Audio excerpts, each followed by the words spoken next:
Frillish might have gotten the worst case of screwed over in the entirety of Unova.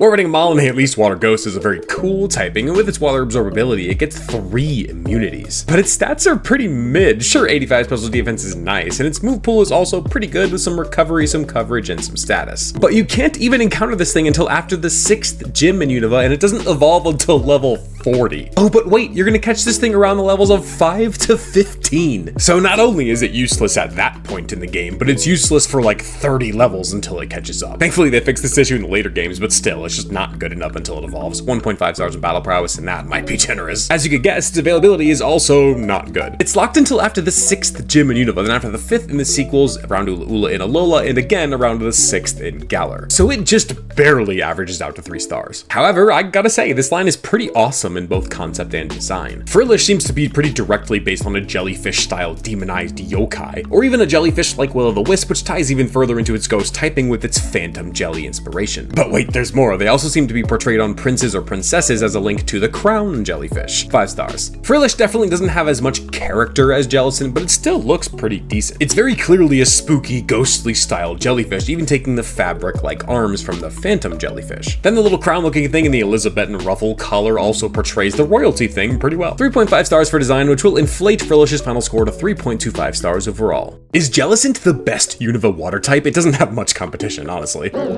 Orbiting Maul, and I've used it in some Nuzlocke before, and it is surprisingly good. 100 HP and 105 special defense is really nice, and its 85 special attack is decent. But that bulky stat spread goes great with its water ghost typing. If you get the water absorbability, you have almost as many immunities as weaknesses. Its level up moves are fine, most notably you get Recover, Ominous Wind, and Hex, but its TMs are fantastic. Of course you get the Surf and Ice Beam combo, but you also get Psychic, Shadow Ball, Sludge Bomb, and Wave, Energy Ball, and Will-o'-Wisp. Jellicent is a fantastic addition to your team, but its stats just aren't quite good enough to really shine. 4 stars in battle prowess. Oh, but its availability is just a nightmare in black and white. As I said with Frillish, you can't find one until after the 6th gym, but it's only going to be level 5 to 15. Then it doesn't evolve until level 40. That has to take a huge hit from its Unova score specifically, but its other regions really don't have anywhere near that big of a problem, as you do find it closer to its evolution level. So its score only goes down to 2.5 stars. But Jellicent's concept is honestly fantastic. It's based on a lot of things, actually. Most clearly being the demonized jellyfish-like man yokai creature thing that wears regal clothing. Its ghost typing works there too, but is even more supported by its connection to the jellyfish-like Will-o'-the-Wisp and even real-life phantom jellies. You can even throw in the crown jellyfish to support the royalty thing. Oh, and it's also basically the Kraken legend of the Unova region.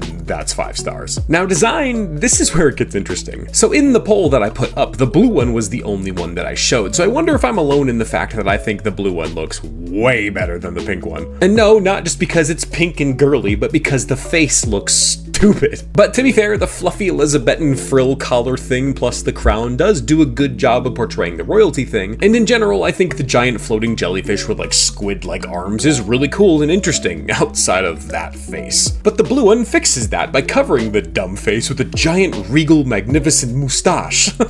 I think gender difference in Pokemon is cool, but I do think these ones took it a bit too far. They're both still very cool looking though, so I'll go with 4 stars, which does anoint Jellicent a very respectable 3.875 stars overall.